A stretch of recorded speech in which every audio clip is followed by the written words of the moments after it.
মধ্যপ্রাচ্যের দেশ ইসরায়েল ও ইরানের মধ্যে তীব্র উত্তেজনা চলছে। যে কোনো সময় পাল্টাপাল্টি হামলায় জড়াতে পারে দুই দেশ। এমন পরিস্থিতিতে ইসরায়েল সহ কয়েকটি দেশ ভ্রমণে নিষেধাজ্ঞা দিয়েছে ইউরোপের দেশ ফ্রান্স। শনিবার 12 এপ্রিল বার্তা সংস্থা রয়টার্সের এক প্রতিবেদনে তথ্য জানানো হয়েছে। ফ্রান্সের পররাষ্ট্রমন্ত্রী স্টিফেন সেজর্ন নিষেধাজ্ঞার বিষয়ে একটি বিবৃতি দিয়েছেন। বিবৃতিতে দেশটির নাগরিকদের আপাতত ইরান, ইসরায়েল, লেবানন ও ফিলিস্তিন সফরে বিরত থাকতে বলা হয়েছে।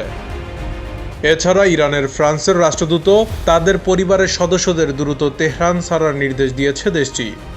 এদিকে কয়েক ঘন্টার মধ্যে ইরান ইসরায়েল যুদ্ধ শুরু হতে পারে বলে সতর্কবার্তা দিয়েছে মার্কিন গোয়েন্দারা। ওয়াল স্ট্রিট জার্নালের এক প্রতিবেদনে বলা হয়েছে, ইসরায়েলে হামলার লক্ষ্যে ইরান প্রস্তুতি নিচ্ছে বলে জানিয়েছেন মার্কিন গোয়েন্দা কর্মকর্তারা। আগামী দুদিনের মধ্যে হামলা হতে পারে। নাম প্রকাশে অনিচ্ছুক গোয়েন্দা কর্মকর্তাদের বরাতে সংবাদ মাধ্যমটি জানিয়েছে, ইসরায়েলের উত্তর বা দক্ষিণ অঞ্চলে এই হামলা হতে পারে। তবে তেহরান, তেল আবিবে হামলার ব্যাপারে এখনো চূড়ান্ত কোনো সিদ্ধান্ত নেয়নি। অন্যদিকে জেরুজালেমের পোস্টের এক প্রতিবেদনে বলা হয়েছে, ইসরায়েলে ইরানের আক্রমণ ঠেকাতে দেশটিতে নিজেদের এক শীর্ষ জেনারেলকে পাঠিয়েছে যুক্তরাষ্ট্র। বৃহস্পতিবার জেনারেল মিচেল ইকুরিলা নামের এক শীর্ষ কর্মকর্তাকে ইসরায়েলে পাঠানো হয়েছে।